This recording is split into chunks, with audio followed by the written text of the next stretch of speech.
Good evening, everybody. Namaskar, salam, everybody. Friends of the Indian Diaspora, Washington, D.C. Metro. Uh, Before I begin on the subject of the today's discussion, the state of the constitutional democracy in India, I would like to say one thing to friends who are abroad, the Indians who are there, and the Indian diaspora, that they have a great role to play in ensuring that the constitutional democracy in India not only survives but thrives. And they can do so in many ways, including by creating public opinion, because public opinion created by them means a lot. They can also do a lot like the Chinese non-resident Chinese did for China.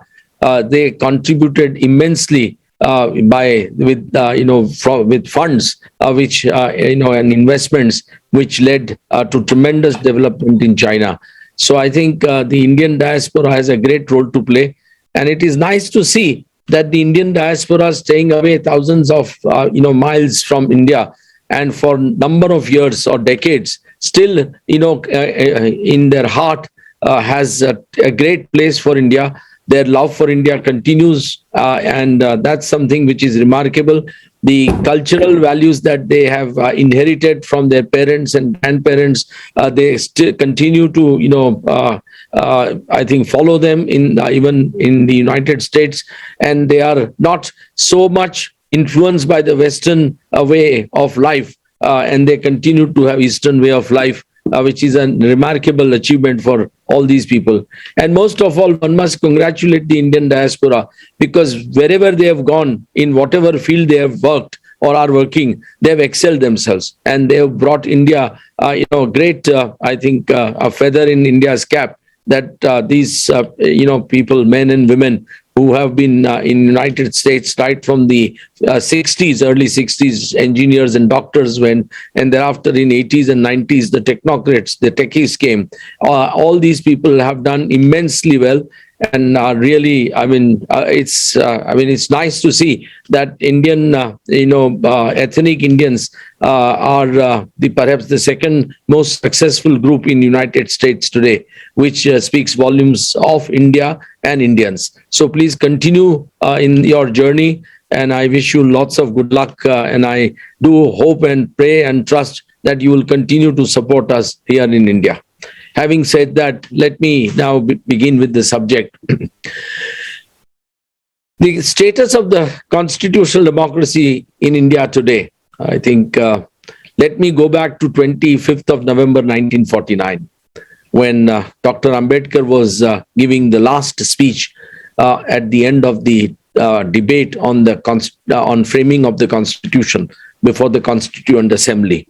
As you all know, Dr. Ambedkar was not just the chairman of the drafting committee, which gave us this fantastic document, which I call India's Bible, India's Quran, India's Gita, and India's Guru Granth Sahib.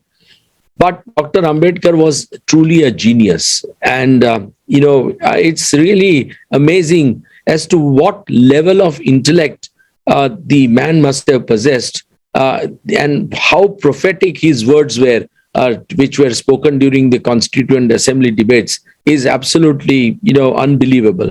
It is a sad commentary that Dr. Ambedkar, who was a congressman all through freedom struggle, unfortunately fell out with Congress, and Congress had him defeated in the election in post 1950, and therefore his role in public life ended with that, which is, I think, which speaks very poorly on the nation and the Congress party, and perhaps somewhat on Jawaharlal Nehru, who did not perhaps agree with his views. And Ambedkar, of course, had a lot of reservation about Jawaharlal Nehru and Mahatma Gandhi both, but that's a separate issue. How great and how prophetic he was. Please hear these words on 25th of November 1949. He was asked repeatedly during the Constituent Assembly debate, will India continue to have a democracy? His answer was, and I quote him, this democratic system India lost. Will she lose it second time? I do not know. But it is quite possible in a country like India, where democracy from its long disuse must be regarded as something quite new. There is danger of democracy giving place to dictatorship. It is quite possible for this newborn democracy to retain its form. I repeat the words. It's quite possible for this newborn democracy to retain its form, but give place to dictatorship in fact. If there is a landslide, what he meant was election results. If there is a landslide, the danger of the second possibility of becoming actuality is much greater. Unquote. Now, these are his words on 25th of November 1949. You can now, imagine how right he was, how prophetic he was. And it's amazing that, he could foresee what is going to happen in India in 1975 when Mrs. Gandhi declared emergency, and what is happening today post 2014 election, where although there is no emergency officially, but the status of democracy is definitely under serious strain, if I may say so. So, Ambedkar said on that day something very interesting. He also said that, will history repeat itself? It is this thought which fills me with anxiety.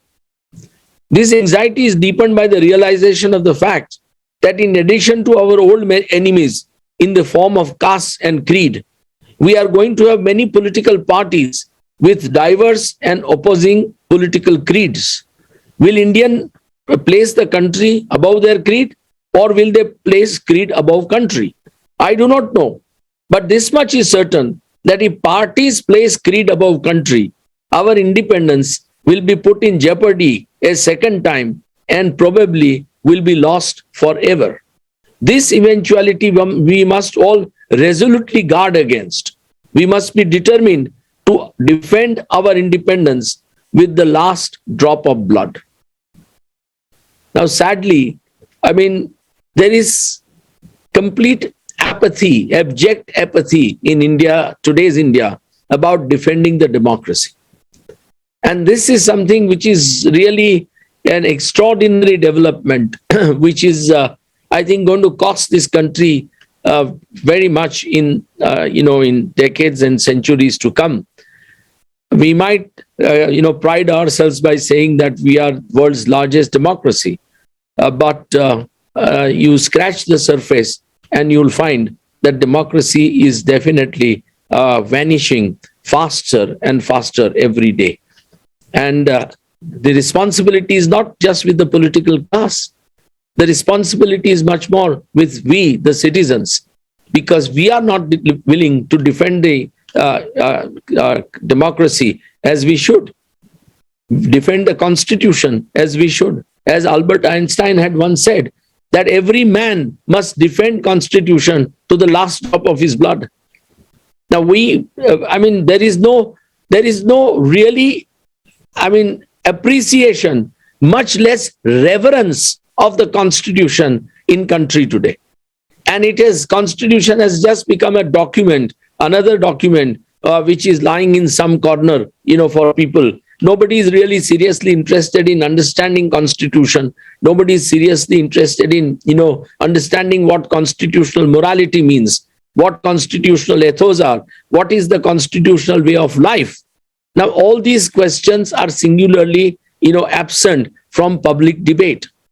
Today's debates in public life are concerned about completely, shallow issues, the irrelevant issues, and nobody really wants to discuss as to how to make this country stronger and stronger and stronger. So this is something which is very, sad. The preamble has three major goals. For example, as it was originally, Constitution was drafted originally, equality, liberty, and fraternity. Now, to my mind, each one of these goals are under serious challenge. Is there equality? It's really sad to see that there is no semblance of equality in this country. The gap between the rich and the poor is so much. The gap between the governed and the governors is so much. The gap between those who take law into their hands, the rich and the powerful, and those who are, ordinary subjects, is so much. So, the socially, I mean, the caste system, which was, something which should never have really, been there after post 1947, has, is getting more and more rooted. And today's elections are only fought and won on caste equations. And if you have to give credit, to the Bharatiya Janata Party for, repeated successes, it is because their mathematics of caste is absolutely unbeatable. Sadly, the opposition parties, including the Congress, have completely forgotten how to counter this kind of a political blast. And as a result of that, the caste system is getting more and more perpetuated. There is more and more cries for reservations by every kind of a community and caste. And the governments are, bending backward to give that. Very recently, the Supreme Court of India, in fact, justified 50% reservation in super specialty positions in medicine for in-house doctors in Tamil Nadu, in state of Tamil Nadu. Now, all India, it's an all India test, NEET test, which is conducted after Supreme Court's own orders. And yet, people with outstanding marks will not be able to get those 50% seats in Tamil Nadu. It's a classic example of what's happening today. So, equality and, liberty are seriously under challenge today. Liberty, which we are seeing today, can be taken away on a drop of a hat. Even if you tweet something against the political leader, be it the chief minister or be it the prime minister, you can be picked up straight away by the police. And our judiciary will not grant a bail, which they are supposed to. So liberty is seriously under challenge today. Right to life, which is sacrosanct under our constitution, is singularly, is routinely being flouted by the executive of the day. And it's not just the political party in power today.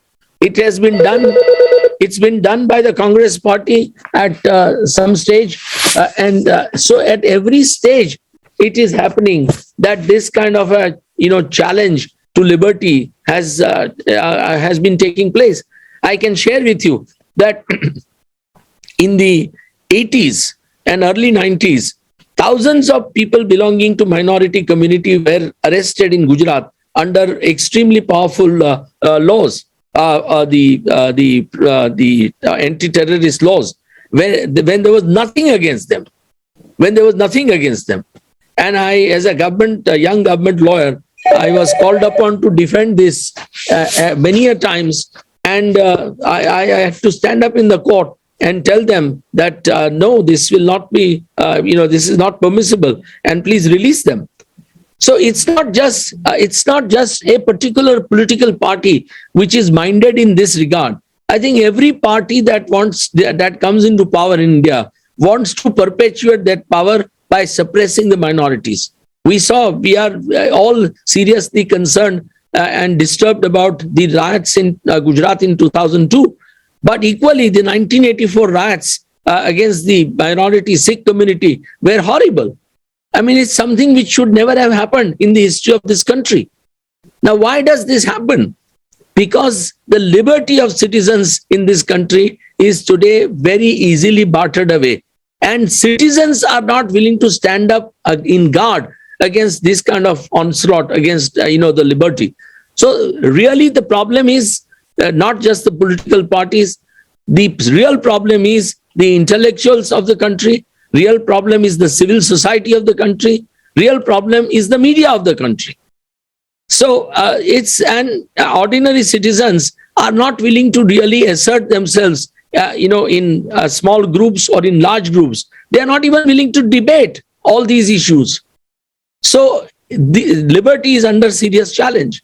The last of the goals that Ambedkar wanted this country to strive for was fraternity. Where is fraternity today? There is no fraternity among citizens. The society is so deeply divided, not just between the majority and the minority communities, but also amongst the majority community in a very, very serious way. The untouchables or the Dalits do not form the mainstream of the society. Although, all kinds of proactive measures are being taken. But it is that fraternity which is singularly missing amongst people. And that is really a very, very serious cause for concern.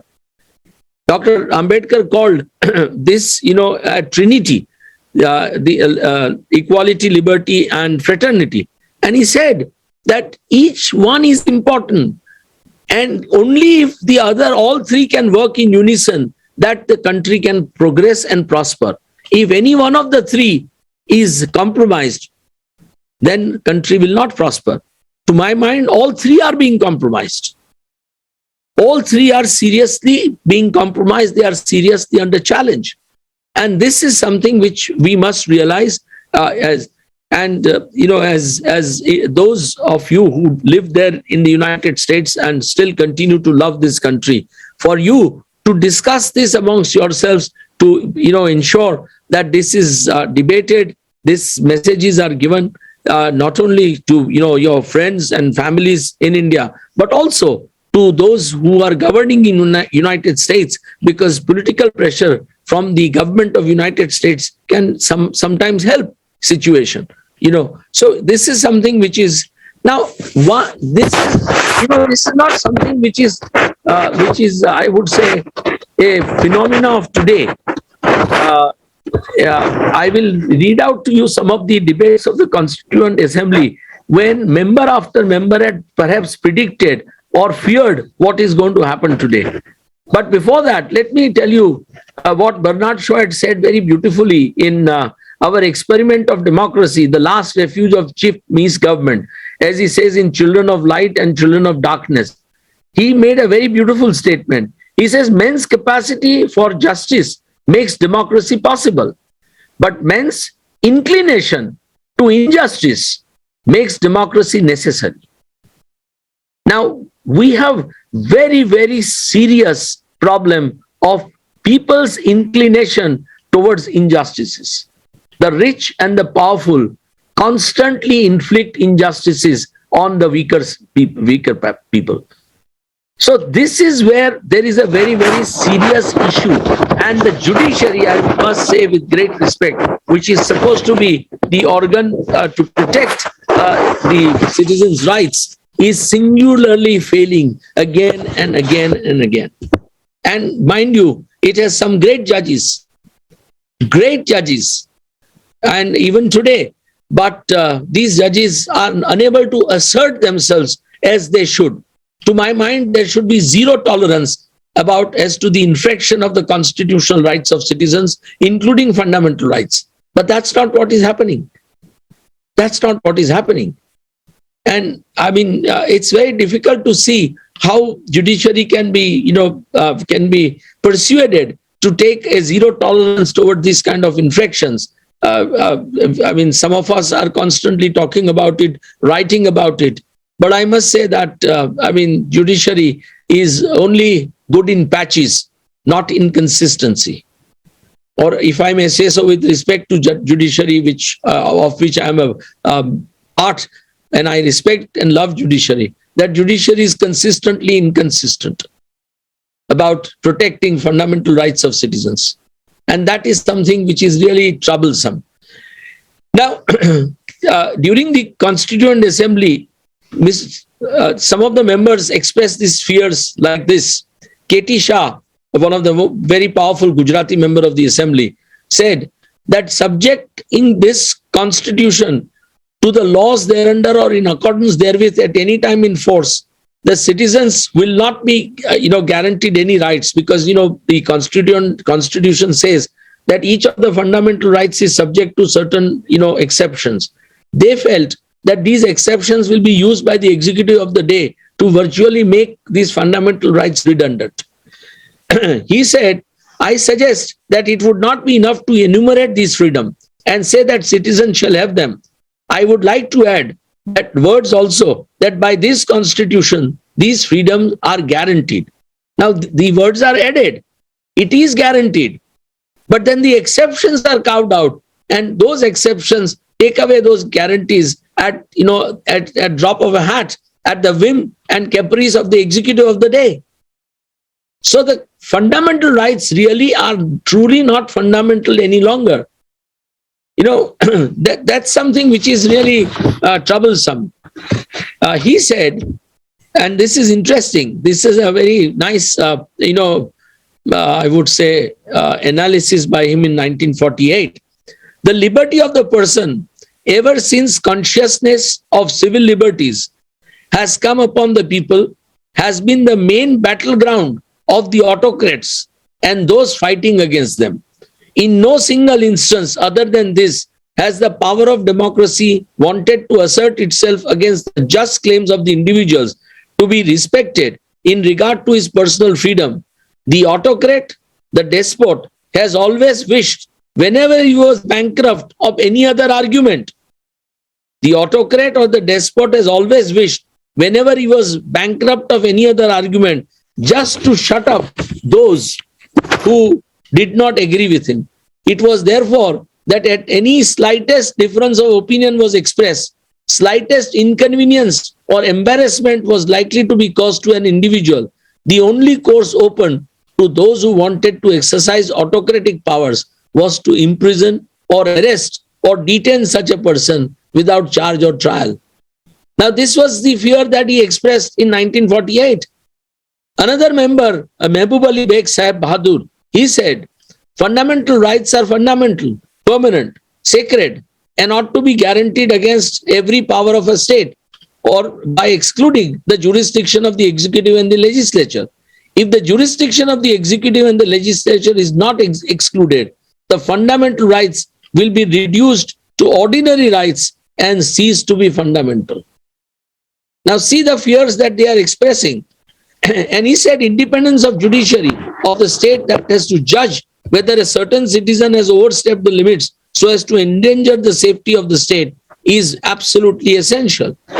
Now, Dr. Deshmukh, another very powerful member, said, the present situation is certainly most obnoxious. He says in 1948, when there was a provisional government in India between 1947 to 1950, he says, present situation is certainly most obnoxious. We know of instances in every province where people's liberties are taken away. That, I think, is the height of disrespect for law. If that is the respect for law that we have, if that is the sort of administration that is going to be in our provinces, and we are not to look into the question of their propriety, I do not think that any provision in the fundamental rights would be of any use to us. So he says that this is what is happening today. Member after member expressed these fears during the Constituent Assembly debate. So we today are in an extremely precarious position in India, where expression of dissent and peaceful protests are being characterized as seditious when spoken by those opposing the government of the day. But those who indulge in worse crimes, like killing in the name of religion, killing for dietary habit, killing for falling in love, and openly inciting violence, resulting in death of innocent citizens, are simply allowed to walk away without punishment. Judiciary, besides the executive, to my mind, with great respect, is complicit in this. This serious contradiction in enforcement of rule of law is making complete mockery of the Constitution. I am reminded of very powerful words of Z.H. Lahari, who said on 20th May 1949 in the Constituent Assembly, everyone knows that power corrupts, and absolute power corrupts absolutely. It is also truism to say that every party that comes into power tries to make its hold permanent. The only check on degeneration of party government into a despotism is the existence of another party, which keeps a strict eye on the doings of the cabinet and the party, thereby prevents degeneration of a party government into dictatorship. Besides, there cannot be a proper functioning of any party government unless there is constant criticism of the doings of that party. And he believed that public opinion must be created about doings of the government and strong opposition must exist with a leader who is whole-time worker. Unfortunately, India's saddest I think, status today is complete absence of credible opposition. Congress is withered away. The regional parties are, they are, I would say, too parochial, too selfish for states' interests or for their, interest of the caste or creed that they come from. And they can never provide a kind of an alternative which is needed for a vibrant democracy. So India's real problem today is this. So look at this contradiction. You have a country which is today on the cusp of one of the greatest economic revolutions. We are today a $1 trillion economy and aiming to be $5 trillion economy soon. Our technology experts are today world's best. Look at Bangalore, look at Gurgaon, look at Hyderabad. All these are centers of excellence in India. And on the other hand, we are singularly now falling in terms of manufacturing sector.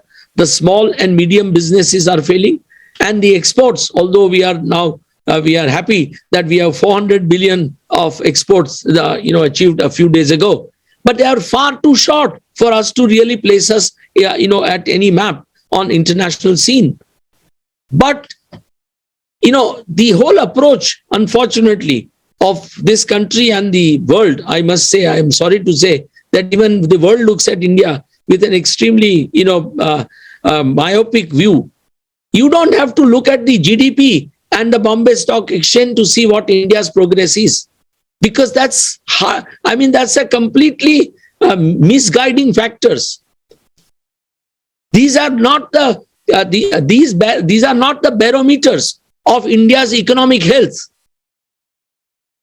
Imagine you have nothing less than about 700 million people who are living below poverty line.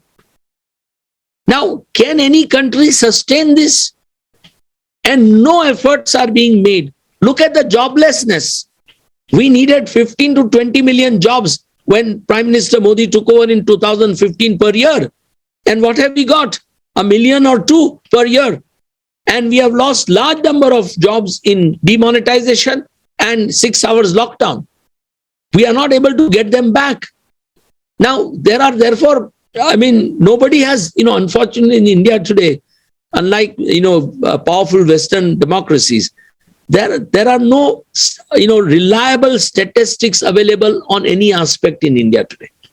The chief statistician to Government of India and the deputy chief statistician both resigned some years ago under Mr. Modi's government, saying that the figures which are being given out are not correct figures. Now, we have therefore no idea, but conservative estimate is that today at least 100 to 150 million people are sitting without jobs, young men and women. And if you do not give them jobs, if they are not gainfully employed, naturally it will result in social evil. So, there is serious issue about crimes. There is serious issues about challenges to women, attacks on women, rapes, molestation. These are increasing very, and for every one case of rape, maybe 10 or 20 or 50 go unreported in this country because of social stigma, because of, lack of police protection, because of lack of, willingness to investigate, whatever may be the reason. So, a situation is becoming alarming. In poverty index, India has fallen short of even countries like Bangladesh and Sri Lanka. In health, India is behind Bangladesh and Sri Lanka in international indexes. And of course, government would like to just simply, wish these indexes away, saying that they are not right. But nobody can dispute that these figures are developed by some of the world's best experts. They have nothing against India. They are objectively preparing them and they are presenting them. So on corruption level, as against that, we stand some 85 in the world. That's another challenge that India is facing today, corruption, which is now in the veins of virtually every Indian. It's in our blood. And it's eating away our, resources, which are so scarce. and I mean, you will recall Mr. Rajiv Gandhi's statement many years ago when he was Prime Minister, when he said that for every rupee that Government of India spends, 25 paisa are eaten away. To my mind, it may be 75 paisa today, because it's not just money that goes away. The money that is used in developmental projects is so badly utilized that the development projects are not of high standards and quality. Take the roads. Why is it that when you lay the roads, those roads are required to be relaid every year after every monsoon? It's because there is corruption. Now, corruption is not just taking away money. Corruption really results in serious inefficiency. The quality of infrastructure projects suffer immensely. And as a result, the life also suffers. Because, today to live in cities, you know how cities are. Today, I mean, post-monsoon, even in a city like Mumbai, it is virtually impossible to travel comfortably. So, these things are challenges which nobody wants to understand. This is all part of, the larger rule of law that we are talking about. You don't have to look at, the incidents which take place challenging individuals' liberties are extremely important. They should not be allowed to happen at all. But those are attacks against the individuals and, attacks on their fundamental rights. But the attacks on the nation in this fashion are extraordinarily challenging. And these attacks on the nation are leaving behind scars which are so deep that we will never be able to recover from them. So this is something which, where now, corruption, for example, is a serious challenge to equality, very serious challenge to liberty. Now, nobody wants to understand that these kind of challenges are really not good for the country. So I don't know how we are really going to, counter this. It's very, very difficult. But let me tell you something, that this is not something which is happening today, and we therefore feel that only India is, subjected to this. Demosthenes, one of the Greek philosophers, way back in 381 before Christ, had made this profound statement when he said, there is one safeguard known generally to the wise. There is one safeguard known generally to the wise, which is an advantage and security to all, but especially to democracies as against despots. What is that safeguard according to him? He says, distrust. He says, distrust the democracies. And if you distrust them, then you will constantly be looking after them. You will be constantly trying to challenge them, those in power. And it is only out of that distrust that you can persuade them, prevail upon them to do something better and better and better. This is a challenge which we are facing today in this country. So, I mean, Dr. Rajendra Prasad, not just Ambedkar, but both Ambedkar and Sardar Patel, for example, who presided on the minority committee during the Constituent Assembly, both had forewarned. And this is where, it's important for minority community members to understand. Both had, and majority to understand more. Both had said that the minority has placed their fate in the hands of the majority community. And the majority community has therefore to ensure that the minority community is made to, come into the mainstream of the society as early as possible. In fact, Sardar Patel warned, saying that you, the majority community members, please put yourself in the shoes of the minority community and then see, would you like how they are being treated? Now, these are the profound words of these two leaders during the Constituent Assembly debate. And we are today unable to really, ensure the members of the minority community, the kind of respect and kind of status, a safeguard under the Constitution, which they deserve. This is something, a big challenge that we are facing. Dr. Rajendra Prasad, the chairman of the Constituent Assembly, ended the debate on 25th of November 1949 with these words. He said, we have prepared a democratic constitution, but successful working of democratic institutions requires in those who have to work them willingness to respect the viewpoints of others, capacity for compromise and accommodation. Now, these things are singularly missing in our public life. Our politics, like in United States, has become completely polarized. So either you are with me or you are against me. Now, this is not good for a democracy. You are seeing the kind of debate that's taking place in the United States between the Democrats and the Republicans, especially the hardcore right-wing Republicans. We are having the same challenge today in India. So there is no tolerance in public life. And unless there is tolerance in public life, there can never be, a good governance. What you need is good governance. And a good governance can come only when the ruling party and those in opposition work together. They constantly brainstorm ideas, constantly respect each other, and then move forward. But that's not happening. Mrs. Gandhi, when she needed somebody to speak to the international community during 1971 Bangladesh war, she assigned that responsibility to late Mr. Vajpayee. And Mr. Vajpayee gave a brilliant speech at the United Nations in the Security Council.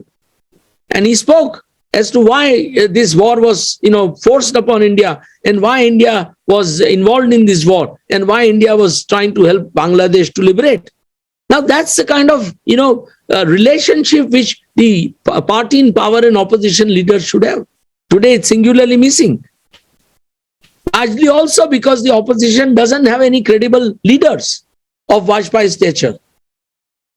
So, politics today has become, I would say, professional politics for these people who are in public life. In the early 50s, 60s, and 70s, the politicians who came to govern India were those who had, participated in freedom struggle, who had sacrificed their lives, their wealth for the nation. They had come to serve the country. They were successful in their private lives, and they had left everything. Like Motilal Nehru or Jawaharlal Nehru, they left their, successful practices as lawyers. Sardar Patel left it. And thousands of other people left their practices in various fields of their businesses, and they joined, freedom struggle.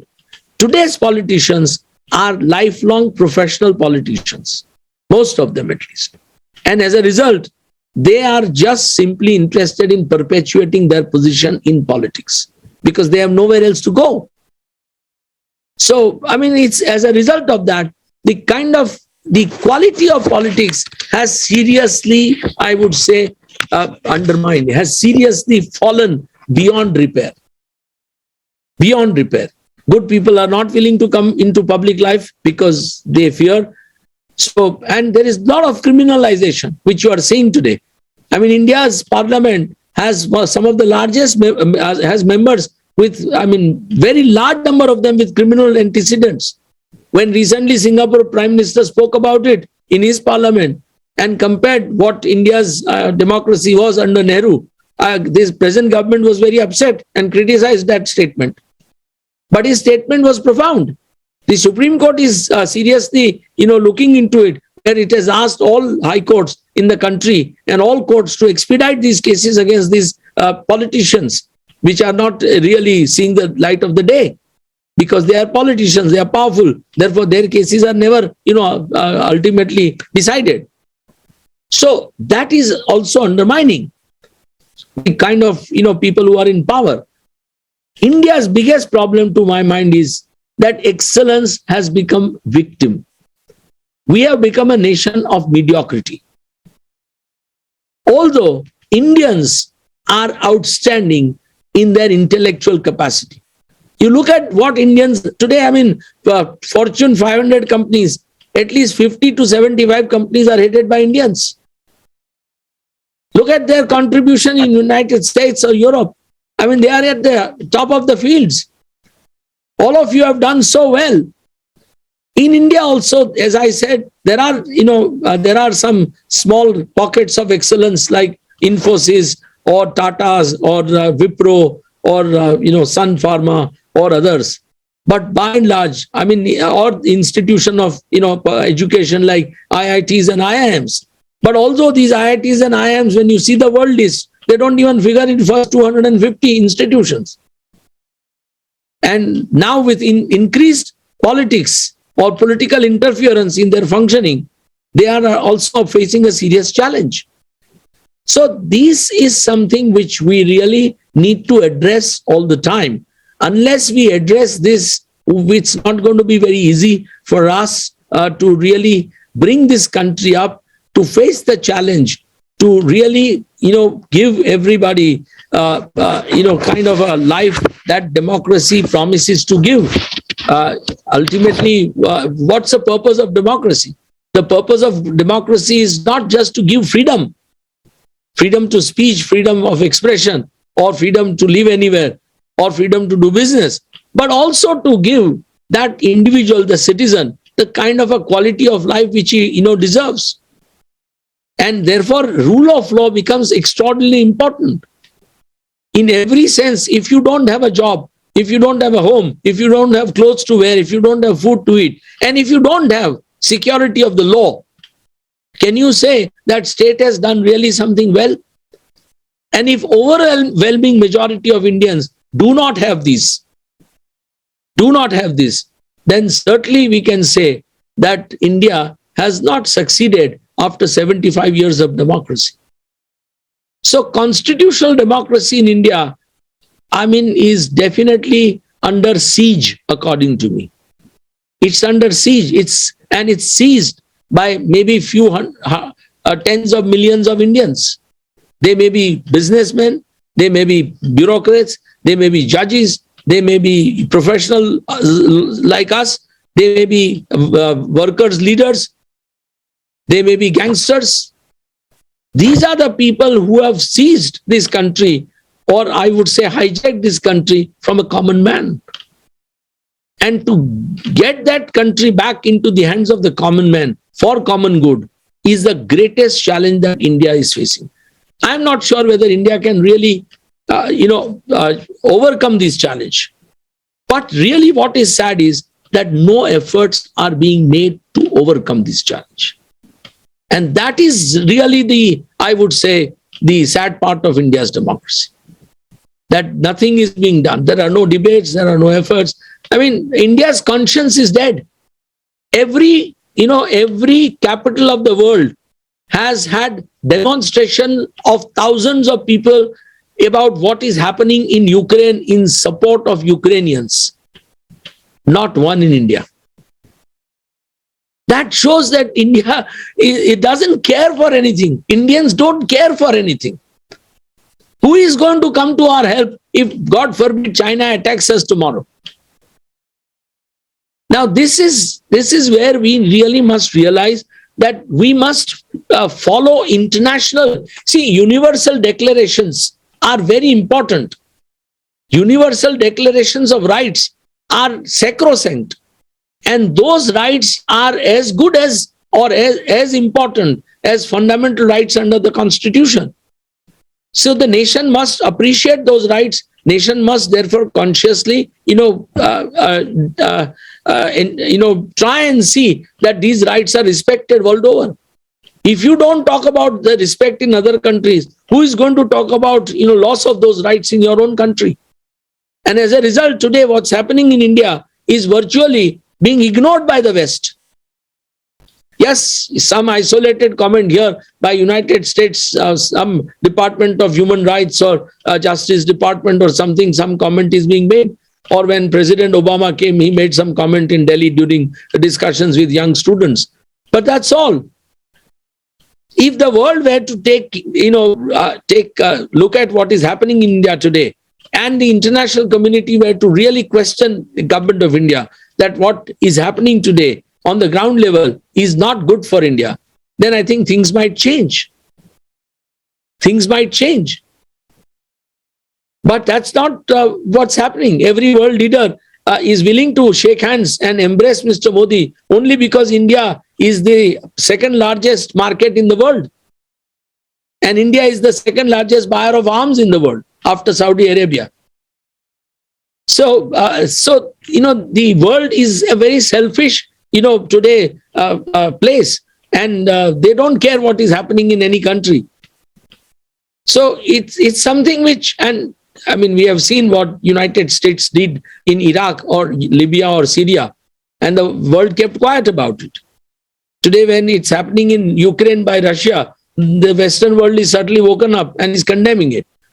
But, I think whoever has the sword wields the sword. That's the principle in international relationship.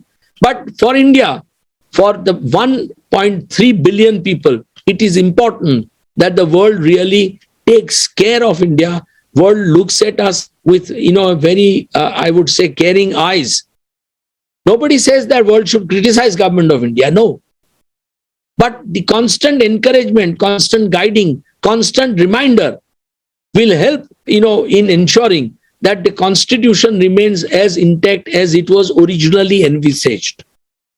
If you look at the Constituent Assembly debates and understand each article of the Constitution, you will realize that we are today millions of miles away from those, thoughts of the constitutional framers. And mind you, these men and women who deliberated Constitution for almost 2 years were the most outstanding Indians that India could ever have had.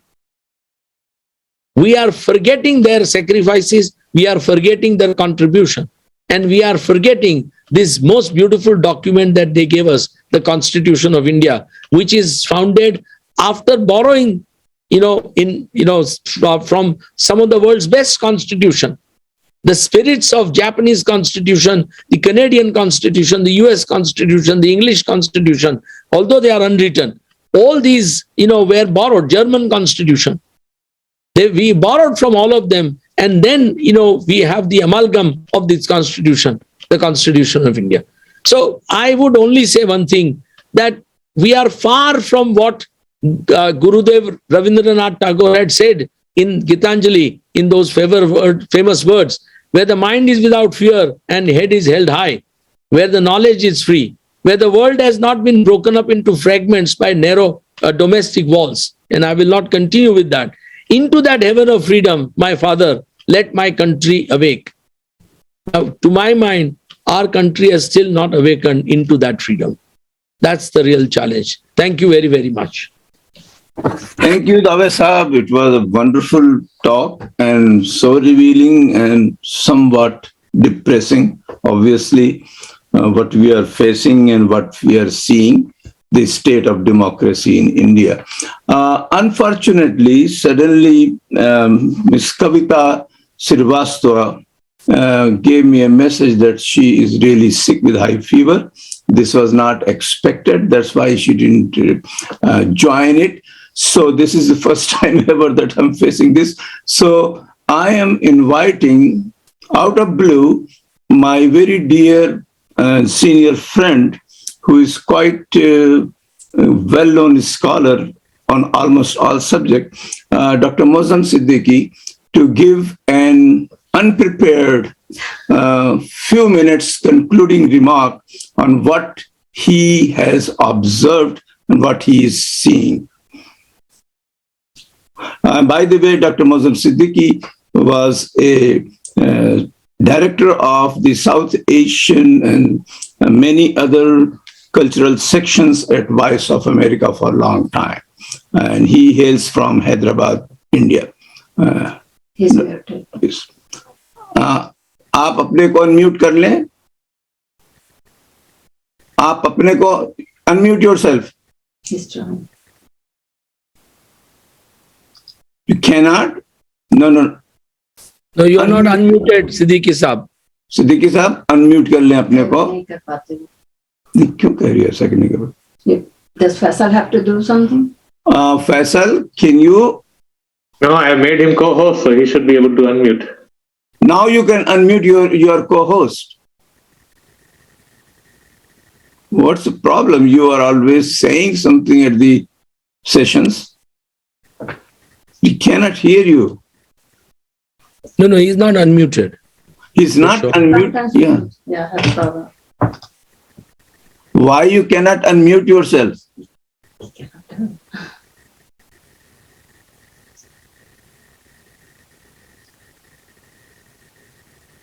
That is a surprise. I cannot just figure it out. Why he cannot unmute himself? Let us go ahead with the Q&A then. Faisal, you cannot do from your side, right? Right. It's not. That is. उनको message करिए ना, phone करिए. नहीं वो सुन रहे हैं वो. नहीं गुजरने को से फोन से हो. Give me the phone. Unmute करो.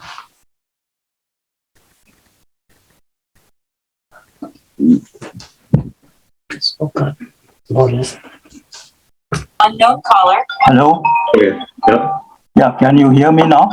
Yes. Sure. I'm Please. sorry about that technical glitch. All right. So can you just give Yeah. few minutes including remarks? First of all, Mr. Dushyant Dave, His Excellency, I should call you His Excellency Dushyant Dave because he gave a very, it's hard for me to describe what a fascinating and at the same time, what a tragic kind of state of affairs in India. And India, which used to be, as Allama Iqbal had said, Sare jahan se acha Hindustan hamara, and it has the potential to be Sare jahan se acha Hindustan hamara. But what is happening right now, and as Mr. Dave had pointed out, we have been through these glitches in the past as well, but this time it has been so serious that it seems the very foundations of our democracy are shaken. And if the BJP remains in power, I should call it, actually, it is not the BJP. BJP is only the political wing. It is the RSS and the Hindutva mentality, which is eating India like, like what you call a Demak. And as he has challenged all Indians who love their country and who care for their country to rise up to this occasion. But the unfortunate situation is that the majority of the Indians who are in a position to make a difference and who can make a change, they have, as if they have been opiated by some kind of, drug, and they are unable to rise up, and they are sleeping the Khabe Khargosh, and the responsibility especially is on our shoulders, those Indians who are living abroad in other countries. And I can tell you that in our community, within the Indian diaspora, thanks to Mr. Dr. Raziuddin and other colleagues, we have started an initiative to form groups within ourselves and try to do things from here which are going to make, no matter how a small effort, but they in the long run are going to make a big difference if communities in Indian communities, Indian diaspora in the United States and in Europe and other countries begin to organize on these lines. I can see that not in the distant future, we would be able to make a change. And this is the time to organize and to start making this effort to try to do something and try to serve our motherland, our where we were born, and I know that our America is our adopted homeland, but our adopted country. But our love for Bharat Mata, our love for our country where we were born, is challenging us to rise to the occasion. And I think we should, whenever we need some guidance, we would be looking to people like Mr. Dave and other distinguished colleagues that are participating in this program from India. And we should continue our effort. I'm sorry that, I'm making these remarks off the cuff. And I feel that I'm not doing full justice to the challenge that I have been called upon to perform right now. And I think I don't have much more to add. That's okay, Mazum Saab. You did more than what was needed to say. And obviously, I had to take somebody's help, and I felt that it is you. So it's no discrimination against anybody else. So now we move to question and answer session. But before that, we just have an announcement for the coming Saturday. As always, we show. Faisal, can you please go to the announcement? And then, no. That was the previous. Okay. So coming week, we switch gears from long series of democracy and secularism to a little on education and history. So Professor Nazir Ahmed, who is a very distinguished fellow here in United States, a very senior Indian resident here, he is going to talk on history, science, and faith in Islamic education, perhaps putting that in tune with coming month of Ramadan. So thank you. And now the session will be moderated today by our co-host Mirza Faisal Beg, instead of Dr. Rafat Hussain, who is attending a wedding in Texas right now. So Faisal, over to you. Please take care. Okay, thank you, Azibhai. One quick request to everyone, please keep your questions pointed and sharp and short. And the same request goes to you, Dushyant Saab. You may have limited time, so restrict your answers would be very helpful. I'm going to call in the order that I see people raising hands. So Mr. Rudranshu Singh first, and then I will call Fazal Bhai and then Sayyid Amir Bhai. Rudranshu Singh? Thank you, Dave sir. I have been listening to you quite regularly, and your lectures are always enlightening, and I love the elegance of your style of speaking, sir. My question is, sir, that has our judiciary developed an inclination for a Hindu Rashtra? Because Article 370, petitions on Article 370 haven't been entertained. And most recently, the hijab issue, the Supreme Court says that don't sensationalize it. There is no need for an urgent hearing. So the urgency which is lacking to hear important issues and communally charged up issues or political issues. And for the first time, I'm sorry to say that our judiciary has used adjournments as a tool to make those petitions infructuous. So has our judiciary developed an inclination and appetite for a Hindu Rashtra, sir? Well, I won't say that they have developed inclination towards Hindu Rashtra, but they certainly have developed cold feet because of strong executive. Prime Minister Modi's government is a very strong government, like Mrs. Gandhi's government in 1975. In fact, even before emergency came, when Mrs. Gandhi became Prime Minister, it was Justice Bhagwati who had written a letter, as you know, one of the most well-known judges of this country, saying that sun is now rising from the east. So, I mean, judges are, human beings, and they are not infallible. And judges always see the wind blowing in a certain direction, and they, follow that wind.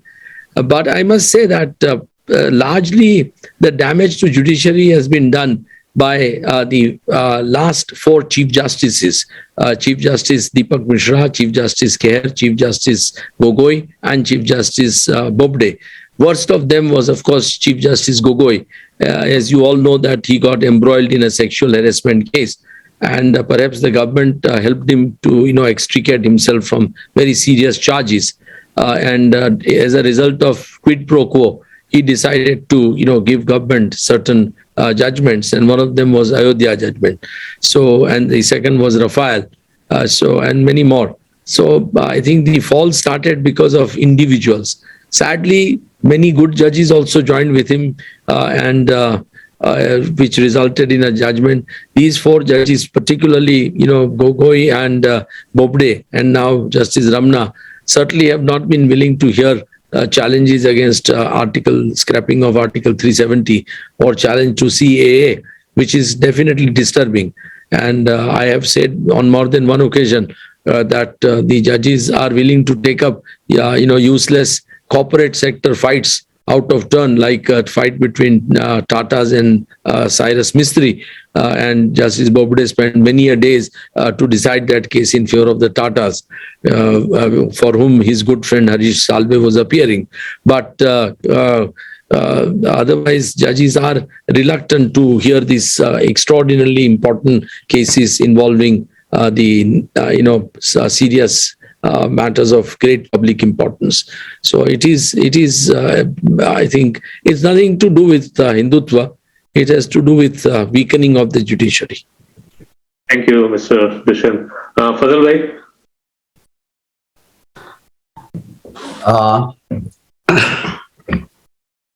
Thank you for an excellent talk, Mr. Dave. As you were speaking, I was trying to come up with questions, and before I can come up with the questions in my mind, you were answering those. That's an excellent talk and knowledge. However, and part of my question has been already asked by Rudranshu actually, but nonetheless, you mentioned the caste and creed, across the caste and creed line. I think there is, if I missed it, there is another line is religion. And I think in the recent election in UP and other states, I think different castes cross the line to vote for BJP simply because of the religion, and that is Islam actually. So I think they can cross the line in order to punish those who believe in Islam. So do you think that eventually a Hindu Rashtra is the answer for India, so that minority will not be used as a pawn in order to get the majority? Or because for majority, it seems as if secularism doesn't mean anything, and they might not understand even the definition of secularism, majority of the people. But seems like that in order to put in line one community, they can cross line and vote for or follow Hindutva. So do you think the Hindu Rashtra is the answer? No, I don't think there is any. I mean, yes, the party in power and the organizations which back them may talk about Hinduism and Hindutva. But I think overall, India really, is not ready for it as of now. What really India needs is a strong opposition. Problem is that, there is Mr. Modi has a towering personality. One may agree or disagree with him. I disagree with most of his policy and his actions. But that doesn't, detract from the fact that he is undoubtedly the most towering person on political spectrum, and there is nobody anywhere near him, especially within the opposition. Now, if that is so, the opposition doesn't know how to counter, his narrative, and unless the opposition learns how to counter that narrative, things are not going to be. And opposition is completely, disjointed. Now, for example, Mayawati's party got almost 13% vote share. Congress got 2%. Now, between the two parties, they got 3 seats only. But if they had joined with Samajwadi Party in UP, with 13% vote share, at least part of its, even 7% had come to Samajwadi Party, the results would have been diametrically opposite.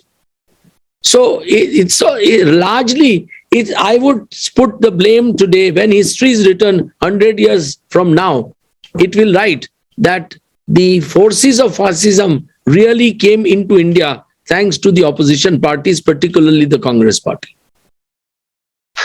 Thank you. Tariq bhai? Sayyid Amir bhai? Okay. Thank you, Professor Dev. Very inspiring talk. Part of what you were just touched, I was going to ask the question is that in India, we have for centuries, starting from Ashok the Great, Akbar the Great, the last Mughal king, have been used to autocratic or very powerful monarchs, some of them benign, others not so benign. But the India has, and so other countries also, dominated by these powerful kings, leaders. When I was growing up in India in my student days, Pandit Jawaharlal Nehru was the prime minister, and he was so powerful and his personality was so dominant. People used to ask, what after Nehru? He was the leader of the Congress, but it was the Nehru who drove the whole direction of the country. And after that, Indira Gandhi briefly also in the same situation, and now Modi, as you just mentioned yourself. The question is that although Indian democracy has survived and flourished, Indian electorate is used to the voting every 3, 4, 5 years, but still it is driven, unlike the Western democracies, Britain, Germany, America, is more kind of a cult of personality.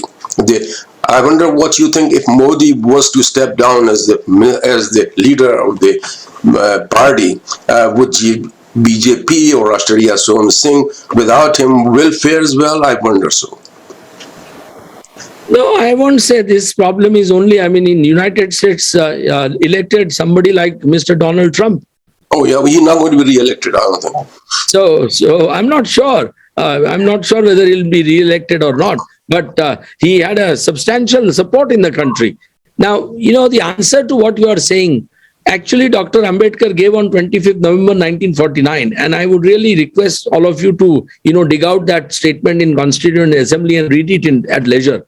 He said, and he was quoting Edmund Burke, the great political philosopher, and he said that one of the greatest challenges that India has is, bhakti in public life, in politics.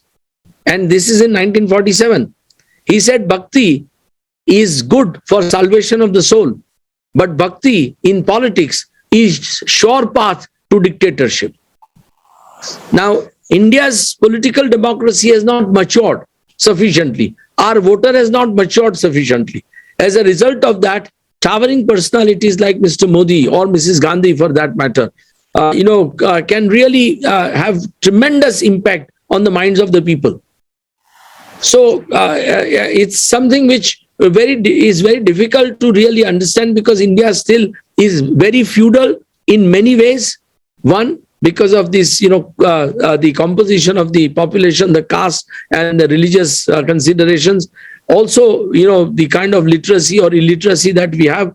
And of course, the gap between the rich and the poor is so powerful that these people who really bring about, during election campaign, you see the kind of, power which works on the common man so strongly, that here is somebody who is so powerful a leader that he can fly in jets and helicopters and have thousands of policemen guarding him, go around in, big limousines, and he feels that this is the kind of a man I want to elect. So there are complex issues. What really is, underlines the India's, kind of political approach in election is lack of or absence of political maturity on the part of our, voters. And that can only come with development and more education. And of course, the role played by media. Media is completely now hijacked by the government in power. And therefore, the media constantly is brainwashing the minds of the voters with, totally, wrong and sad narratives. And that the people, ordinary men and women, are not able to decipher. They cannot see through that. So there is a combination of problems which is affecting. And of course, as Ambedkar said, bhakti is the worst of them. Thank you, Daveji. Before I call Monojit ji, anybody else who wants to ask a question, you can either raise your hand or put your question in the chat and I'll call you. Monojit ji, go ahead. You're on mute. Thank you. That was a very interesting talk and one which was very inspiring in the sense that it reminded me very much of being a young person growing up in an idealistic India, which we have now lost. Two things which came up from your talk, which maybe, I got the impression that you may have argued that reservations were possibly being misused. And at the same time, there are 700 million people below the poverty line, as you pointed out. And of course, the poverty line itself is the most pathetic number. It's $2 per person per day or something like that. So in Indian money, this is like 200 rupees or something. It's just hopeless definition made up by the World Bank. But is it your opinion that the poverty issue could be better handled through more aggressive use of reservations or lesser use of reservations? That's the question. Yeah. Speaking for myself, I am in favor of reservation.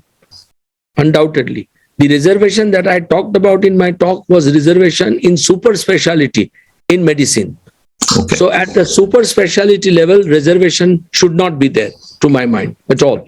Because we are not talking about undergrad program, we are not talking about postgraduate program, we are talking about PhD programs, super specialties. Now at super specialties, if you are going to have, in field of medicine, neurosurgery or medicine or whatever it is, reservation, then it's not going to work. Otherwise, I feel that reservation must be there. Because, for several thousand years, we have treated a section of society as poorly as as one can never imagine. And even today, their conditions haven't improved. Their conditions haven't improved. Have you ever seen, you must be visiting India, have you ever seen anybody from high caste Hindus who is sweeping the streets of your village or town or city?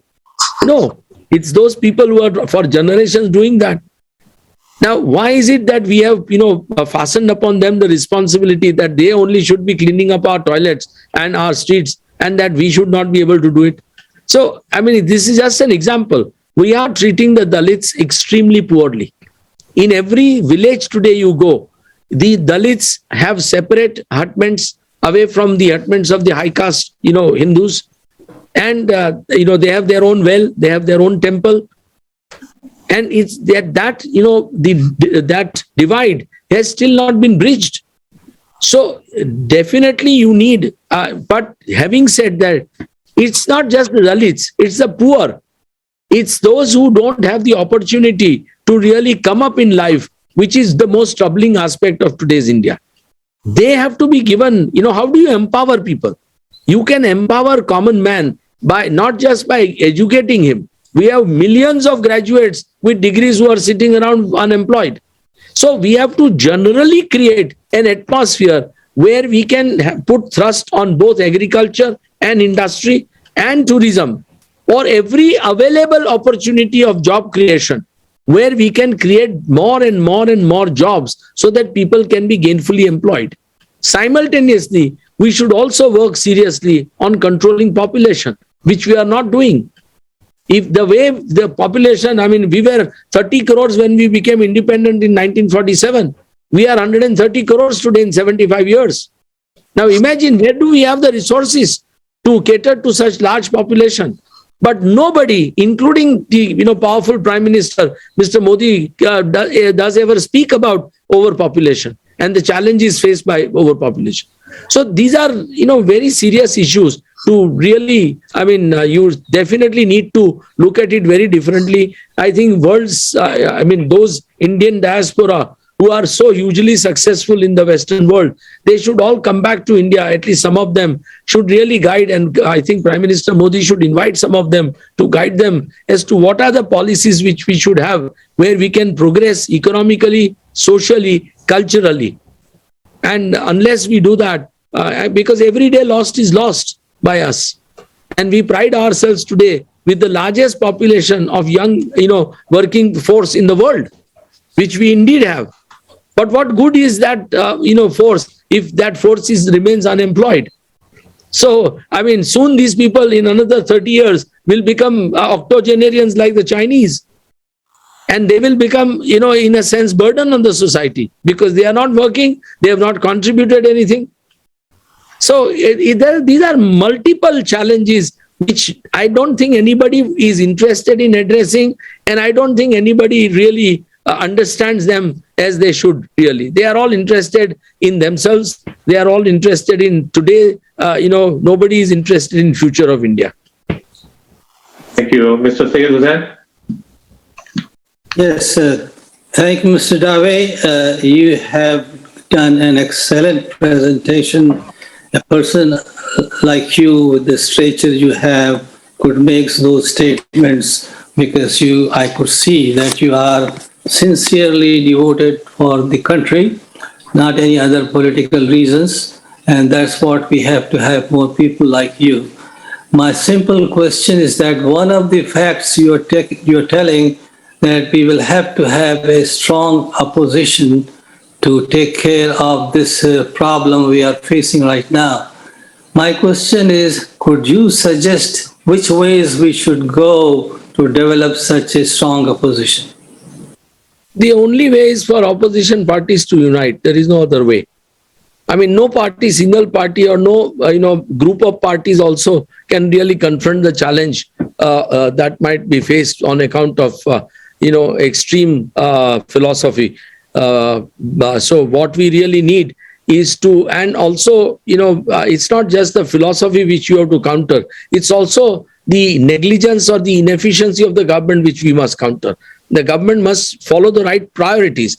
For that, they must draw the right priorities. And for that, the opposition must tell them what the priorities should be. So opposition needs to, get its act together, have one cohesive group, although they may be different within that group. But this cohesive group must, think about the nation, about the national challenges, the national problems, the national priorities, and the national solutions. Or then only, this can be presented to the party in power and they can be addressed together. So I think they also must win the trust of the party in power. There's no point fighting the government all the time and criticizing Mr. Modi. Mr. Modi is here to stay. He is, after all, our prime minister. So there's no point damning him all the time. I mean, you may damn him from 2002, which I do. But why not damn Congress party with equal force for 1984? Or for thousands of illegal arrests of Muslims that Congress party made in many states, including Gujarat, that I know of. So, I mean, all politicians are same. But what I am suggesting is that they must work together, and we must therefore strive to ensure that they work together towards, a common agenda, a common, aim for the country. Thank you. I have a question in chat from somebody. I wish the opposition parties do understand what you are trying to say, because one time poet said it very correctly. समझोगे तो मिट जाओगे हिंदुस्तान वालों तुम्हारी दास्तान भी ना होगी दास्तानों में.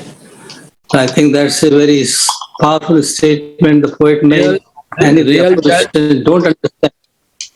Real challenge is not that. Real challenge is what I think Syed Ludhianvi said.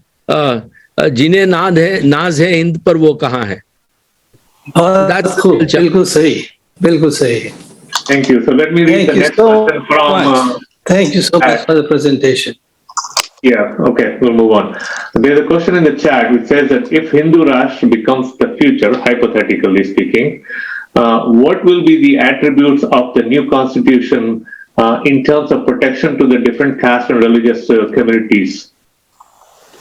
I don't think Hindu Rashtra will ever come, but if it ever comes, I don't think they are interested in eliminating the minorities.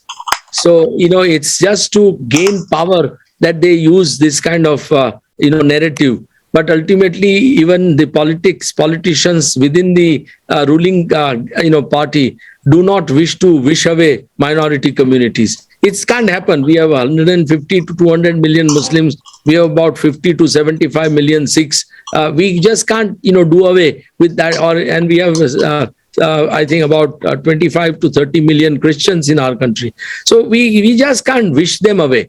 And I don't think any political party can do that. I mean, that nobody, I don't see any political party, including the BJP or the RSS, ever wishing a genocide in this country as that it happened in Myanmar.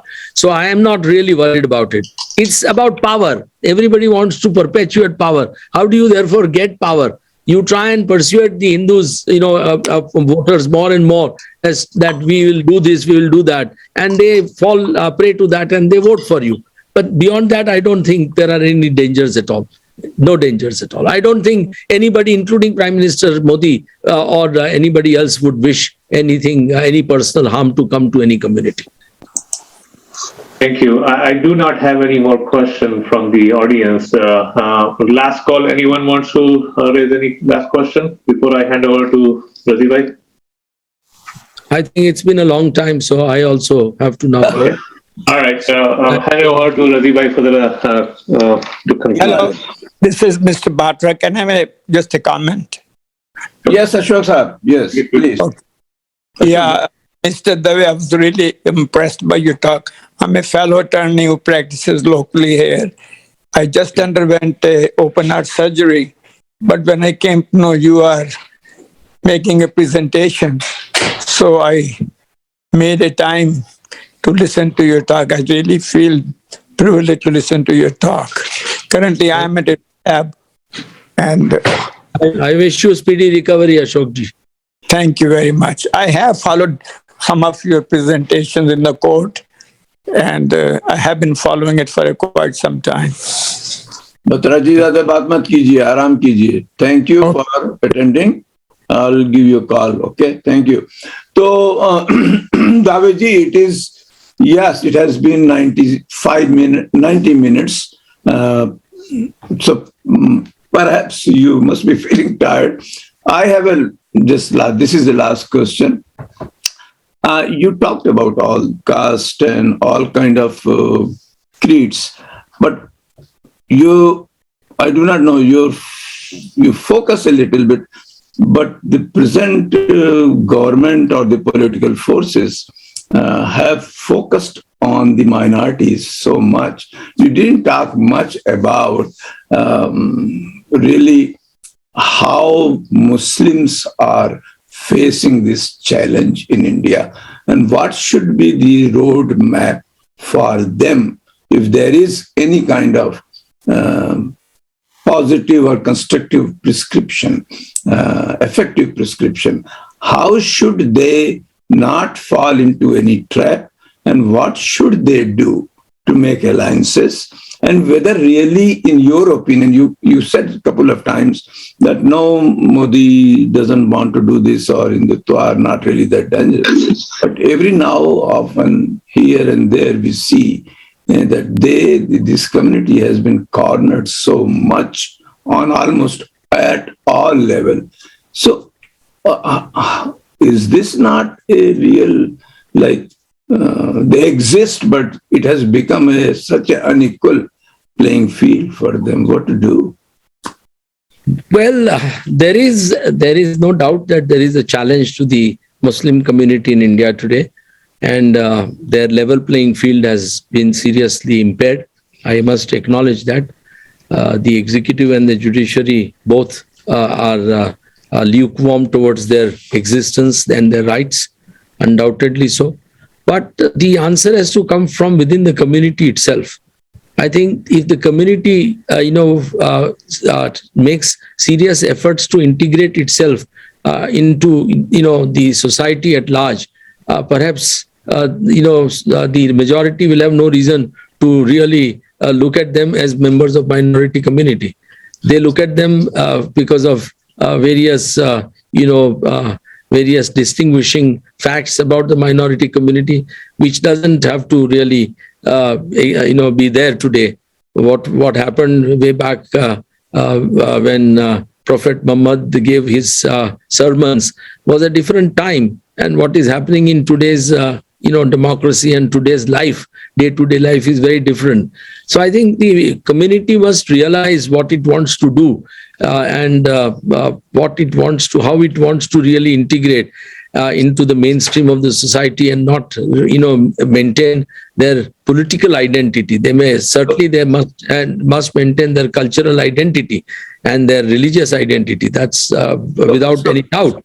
So how the integration you define? I think it can only come if they have good leaders. And the Muslims community must produce their own good leaders, not depend on the opposition parties. They must have their own responsible leaders who can guide them into taking right steps and, being part and parcel of the mainstream of the society. So there is no reason for them to distrust, anybody, including BJP. I mean, I disagree with BJP's philosophy, but I think beyond a point, there is no point flogging about it or talking about it all the time. So what they really should do is to speak about, the job opportunities for them, the education for them, the, status of women amongst them, etc., etc. So I think these issues, once debated publicly by, responsible leaders, doctors maybe from the community or lawyers from the community, then I think, or other, philosophers, or I think they need some different approach than what has been their approach so far. Okay, just an explanation for that. The integration, what aspect of the integration that you feel is really should be targeted? Because after all, they are distinct. They are culturally distinct, but they are also. I think it is integration of the hearts which is required. Nothing else. So that is very difficult to do. No, it's not difficult. It's not difficult. I mean, so, you think that their heart is not. They don't need to be apprehensive all the time. They don't need to be critical all the time. They have to really work, in some way to understand and perhaps, articulate, within. You see, one to one, the two communities don't have serious differences. They must understand that politicians naturally, for their narrow ends, will try and do something. So I think from the other end, how do you really see what really Muslims as a other Indian? I think we will debate this on some other occasion. Okay, all right. So thank you very, very much. Thanks to all of you for saying kind words about me. I appreciate a lot, and I wish you all good luck. And please do work for betterment of this country. We need you. Thank you very much. We will try our best, and we keep on trying. And thanks a lot. And it has been really a long time. So you may please, you can go now, and maybe others can chat around if they want to. Okay. Thank you so much. Good day. Have a good day. Bye-bye. Bye.